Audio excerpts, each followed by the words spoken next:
बातमी आहे हेमंत गोडसे यांच्या संदर्भात। रात्री उशिरा हेमंत गोडसे बोरस्ते हे मुख्यमंत्र्यांच्या भेटीला गेले होते। नाशिकच्या उमेदवारीबाबत चर्चा झाली आहे। येत्या 2 दिवसांमध्ये उमेदवारी जाहीर करू असं आश्वासन मुख्यमंत्री एकनाथ शिंदे यांनी दिलंय।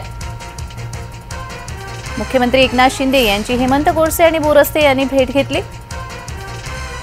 तर येत्या 2 दिवसांमध्ये उमेदवारी जाहीर करू असं आश्वासन मुख्यमंत्री एकनाथ शिंदे यांच्याकडून देण्यात आलंय। रात्री उशिरापर्यंत त्यांच्यामध्ये चर्चा सुरू होती। या चर्चेनंतर आता 2 दिवसात उमेदवारी जाहीर करू असं आश्वासन मुख्यमंत्री एकनाथ शिंदे यांच्याकडून देण्यात आलंय।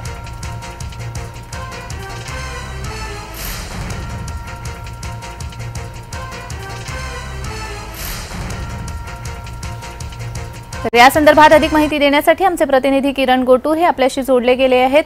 किरण, मुख्यमंत्र्यांची भेट ही हेमंत गोडसे आणि बोरस्ते यांनी घेतली आहे। या भेटी दरम्यान कोणत्या चर्चा झाल्यात या संदर्भात काही माहिती आहे का? नाशिकच्या जागेवरून हेमंत गोडसे हे वारंवार मुख्यमंत्र्यांची भेट घेत असल्याची परिस्थिती आहे।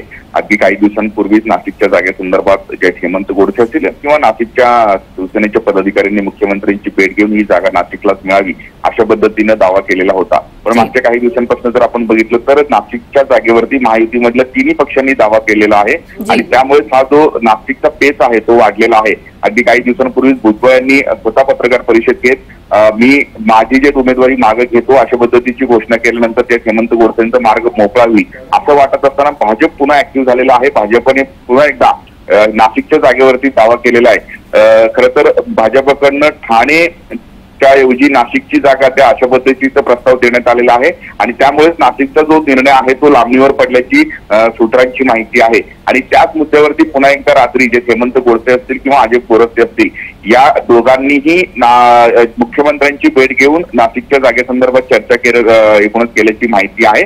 आणि मुख्यमंत्र्यांनी सुद्धा येत्या 2 दिवसात नाशिकच्या जागेसंदर्भात निर्णय घेऊ आणि तुम्ही कामाला लागा अशा पद्धतीचे आदेश जे आहेत हेमंत गोडसे यांना दिलेला आहे। ही जागा आपणच घेऊ आणि ही जागा आपल्याकडे एकूणच राहील अशा पद्धतीचं आश्वासन मुख्यमंत्र्यांनी नाशिकच्या या शिष्टमंडळाला दिलेलं आहे।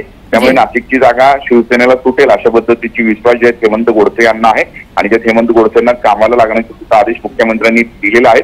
त्यामुळे पुढच्या 2 दिवसात आता नाशिकच्या जागेसंदर्भात निर्णय होतो का हे पाहणं महत्त्वाचं असेल। जी किरण, या भेटीनंतर आपण असं म्हणू शकतो की ही जागा शिवसेनेकडेच जाईल असं आपल्याला म्हणता येईल, कारण मुख्यमंत्र्यांनीच आश्वासन जे हेमंत गोडसे यांना दिलेलं आहे असा दावा हेमंत गोडसे यांनी केलेला आहे। पण अधिकृत घोषणा अद्याप झालेली नाहीये। मागच्या काही दिवसांपासून जर आपण बघितलं तर वारंवार जे हेमंत गोडसे हे मुख्यमंत्र्यांची भेट घेत आहेत आणि नाशिकच्या जागेसंदर्भात चर्चा करत आहेत। काल सुद्धा रात्री हेच चर्चा झालेली आहे आणि मुख्यमंत्र्यांनी तुम्ही कामाला एकूणच लागा अशा पद्धतीचे आदेश हेमंत गोडसे यांना दिलेले आहेत आणि पुढच्या 2 दिवसात नाशिकच्या जागेसंदर्भात निर्णय घेऊ असं आश्वासन मुख्यमंत्र्यांनी दिलेलं आहे। त्यामुळे किमान आता तरी या संदर्भात तिढा सुटतो का आणि नाशिकची जागा शिवसेनेला मिळते का हे पाहणं महत्त्वाचं असेल। जी धन्यवाद किरण, तुम्ही दिलेल्या या सविस्तर माहितीसाठी।